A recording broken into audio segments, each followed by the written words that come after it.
Assalamualaikum warahmatullahi wabarakatuh. Jumpa lagi dengan saya Freddy Sudaryanto seperti biasa di kasus Jalan Sagak Subang, yaitu kasus pembunuhan ibu dan anak yang dua korban dimasukkan ke dalam mobil Alphard. Kita coba terus untuk membahas hubungan dengan telah di P21-kannya saudara Abi Aulia, ya, salah satu tersangkanya. Tapi yang memang permasalahannya adalah orang-orang yang disebutkan oleh Ramdhanu, yaitu Pak Yosep, Ibu Mimin, Abi dan Arigi, yang sampai saat ini tidak mengakui tentang keberadaan mereka di TKP atau tidak mengakui apa yang disebutkan oleh Ramdhanu bahwa mereka adalah sebagai pelaku. Termasuk Pak Yosep yang sudah jadi terpidana, yang sudah vonis 20 tahun, tapi ya sampai detik ini belum mengakui bahwa beliau yang melakukannya, termasuk Ibu Mimin, Abi dan Arigi, ya. Kalau kita lagi kembali ke belakang, ya, kalau kita bicara misalkan gini, mereka tidak mengakui bahwa mereka pelaku. Tentu kita juga akan memberikan suatu pertanyaan kepada baik itu Pak Yosep, Ibu Mimin, Abi dan Arigi. Lantas siapa dong pelakunya? Kan gitu ya. Kalau misalkan mereka tidak mengakui bahwa mereka sebagai pelaku, lantas siapa dong pelakunya? Kan gitu pertanyaannya. Kalau misalkan pertanyaan itu disampaikan kepada Pak Yosep, siapa sih pelakunya? Maka kita akan coba flashback ke belakang, di mana pada saat Pak Yosep sebelum dijadikan tersangka, itu sempat ada kecurigaan dari Pak Yosep terhadap orang lain, gitu ya. Ya, tapi ya namanya curiga ya wajar-wajar saja. Seperti halnya juga ada kecurigaan kita kepada beberapa orang. Para netizen pasti sudah mengamati perjalanan ke Subang. Ada kecurigaan terhadap si ini, ada kecurigaan terhadap sini. Sebelum jadi tersangka, ya, sebelum ada tersangka nih, ya. Jadi sebelum ada tersangka di kasus Subang, ada beberapa kecurigaan. Di antara kita juga termasuk para netizen, para YouTuber, juga mereka punya kecurigaan yang berbeda-beda. Ada yang curiga terhadap si ini, ada yang curiga kepada Pak Yosep, ada yang mencurigai kepada Yoris, ada yang mencurigai kepada Wahyu, ya. Sementara di awal-awal kita tidak pernah mencurigai kepada Danu. Di media belum ada lah, ya. Tapi yang kita sering itu adalah bahwa kecurigaan-kecurigaan itu muncul, yaitu kepada Pak Yosep, kepada Yoris, itu yang lebih banyaknya sebenarnya. Terus juga kepada Yanti, ya, sempat. Hal yang berkaitan misalkan dengan Pak Yosep, kecurigaan terhadap Pak Yosep karena Pak Yosep dinilai lebih dekat dengan dua korban, kemudian beberapa perkataan-perkataan yang kadang-kadang tidak masuk, gitu ya, seperti itu. Juga ada kecurigaan kepada Yoris yang disampaikan bahwa apalagi kecurigaan kepada Yoris akan lebih menguat ketika pada saat Dokter Hasib mengatakan bahwa salah satu pelakunya adalah psikopat. Disambung-sambungkan dengan Yoris, karena Yoris dulu sempat kita dengar di media pengangkat senjata mengejar bapaknya, ya, Pak Yosep, seperti itu. Artinya banyak sekali kecurigaan-kecurigaan, termasuk kepada Wahyu juga. Ada yang curiga terhadap Wahyu, ya. Kenapa kok tiba-tiba menghilang Wahyu, gitu kan? Kita ramai dulu, setelah di BAP di Polres Subang, tiba-tiba Wahyu menghilang entah kemana, ya.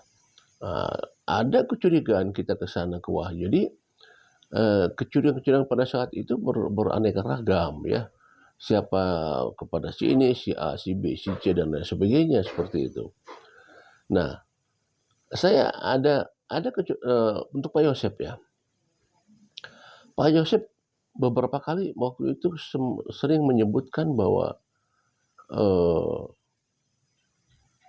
kejar si Danu, maka kalau si Danu sudah kena, maka semuanya akan kebongkar. Itu tidak sedikit Pak Yosep mengatakan demikian di sela-sela pembicaraan dengan saya, dengan Bang Jack atau dengan siapa, dengan Kang Heri Susanto itu selalu mengatakan demikian. Udah si Danu bongkar, pasti kayak akan kebongkar semuanya. Itu disampaikan oleh Pak Yosep dulu ya. Nah coba kalau kita sinkronisasikan dengan yang sekarang, bahwa Ramdhanu menyebutkan bahwa Pak Yosep adalah sebagai pelakunya. Sementara dulu Pak Yosep sudah mengatakan bahwa tewak si Danu, KB akan kebongkar. Tangkap si Danu, semua akan kebongkar. Itu sering diucapkan oleh Pak Yosep itu dulu ya. Iya betul. Silakanlah tanya teman-teman media, teman-teman YouTuber itu Pak Yosep sering mengatakan demikian. Tewak si Danu, mungkin akan kebongkar semuanya. Saya coba menelaah ini semua, yaitu pada saat bahwa Ramdhanu menyebutkan Pak Yosep sebagai pelaku dan itu sudah masuk persidangan. Ya, sudah masuk persidangan. Kalau kita sekarang ada di posisinya Ramdhanu mengatakan bahwa Pak Yosep sebagai pelakunya. Ya. Sementara kalau kita lihat sekarang posisi di Pak Yosep itu sudah mengatakan tewak si Danu, tangkap si Danu, semua akan kebongkar.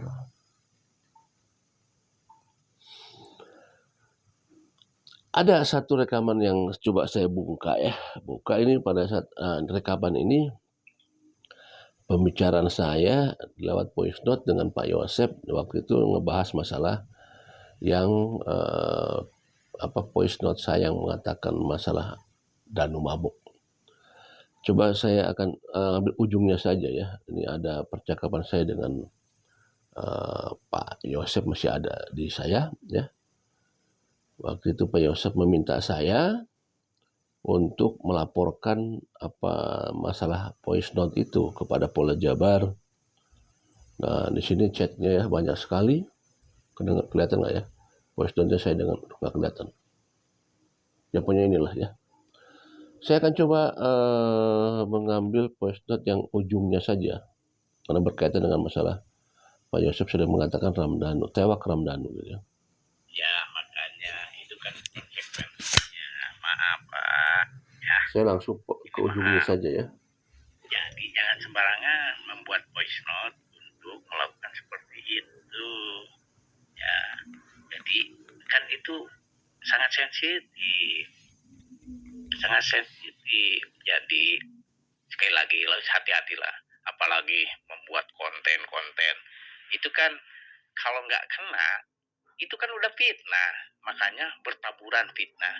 Apakah tidak akan jadi dosa-dosa nanti? Sekarang di dunia boleh, nanti dituntut oleh Allah terakhir, insya Allah. Itu aja. Jadi buat saya itu udah mengucapkan alhamdulillah banyak yang memfitnah, yang memframing. Nih, kalau aslinya sekali lagi saya sampaikan ini biar ini dalam ini di voice note sampai disampaikan kepada yang lain juga boleh. Saya itu sebetulnya pada sampai kejadian itu ya. Jadi saya itu sebetulnya tidak tahu perencanaan, tidak tahu kejadian. Cuma setelah kejadian, saya datang ke rumah untuk mengganti sepatu dan ambil setik. Itu aja. Cuma setelah kejadian itu, saya itu di-framing, dipitnah, dituduh oleh orang-orang yang tidak bertanggung jawab, orang yang tidak tahu.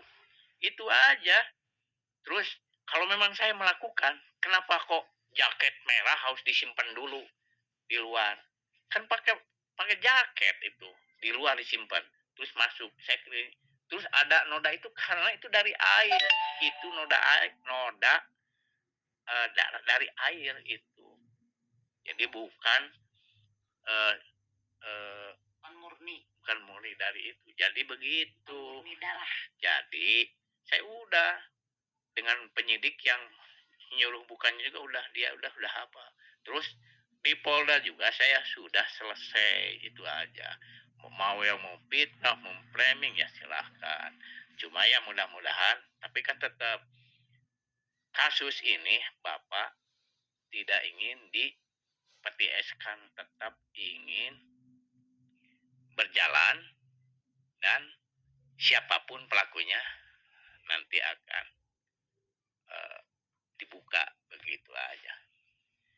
Jadi dan terima kasih atas semua yang ikut turut serta ingin bisa menangkap siapa pelaku yang sebenarnya itu aja. Sekali lagi dan terima kasih ke Fredo juga sering mendoakan kepada anak dan istri. Terus saya banyak bicara yang lain-lain. Maaf sekali lagi saya tuh orang yang termasuk dikorbankan. Untung gak gila saya itu. Alhamdulillah masih diberikan sehat oleh Allah. Masih punya pemikiran-pemikiran yang normal. Sekarang kembali. Cuma nggak dikatakan 100%. Saya sekarang normal kembali. Itu aja. Karena dengan framing-framing yang sangat kuat dari orang-orang yang tidak bertanggung termasuk yang memframing Bapak ini yang yakin itu adalah bagian daripada pelaku-pelaku itu aja.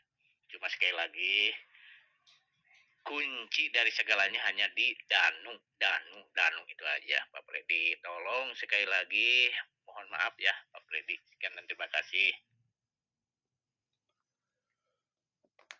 Ya itu di sela-sela saya berkomunikasi dengan Pak Yosep. Jadi memang tidak sekali dua kali Pak Yosep mengatakan tewak si Danu, ya kuncinya ada di Danu. Kuncinya ada di Danu dan itu bukan sekali dua kali disampaikan oleh Pak Yosep. Kuncinya ada di Danu, kuncinya di Danu. Tewak si Danu, KB akan kebongkar. Tangkap si Danu, semua akan kebongkar. Tapi coba, makanya kalau misalkan Pak Yos mengatakan tangkap si Danu, semua akan kebongkar. Sedangkan setelah ada keputusan vonis hakim, apa yang disampaikan oleh Danu, Pak Yos pun pelaku. Apa yang disampaikan oleh Danu. Tapi kenapa kok Pak Yos menyuruh supaya Danu ditangkap, supaya Danu, karena akan kebongkar semuanya. Apa kalau begitu? Silakan ada yang paham kira-kiranya masalah sistematis atau apa ini, apa yang disebutnya kalau begini ya. Ramdhanu mengatakan Pak Yosep adalah sebagai pelaku, tetapi Pak Yosep ini mengatakan bahwa tewak si Danu, KB akan kebongkar. Apakah ini sebuah, apa dong kalau begitu namanya? Ya, apa nih namanya kalau yang begini itu kan? Seperti itu. Ya, ini sekali lagi ya bahwa apakah ini bentuk daripada menghilangkan apa ya, asumsi-asumsi atau apa ya. Ya, tapi ya itulah kenyataannya seperti itu. Ya, bahwa Pak Yosep selalu mengatakan sering, bukan sekali dua kali, tewak si Danu, semua akan kebongkar. Ya, ini kembali lagi adalah flashback ke belakang bahwa ini perjalanannya seperti itu gitu loh ya. Baik, materi malam ini terima kasih. Assalamualaikum warahmatullahi wabarakatuh.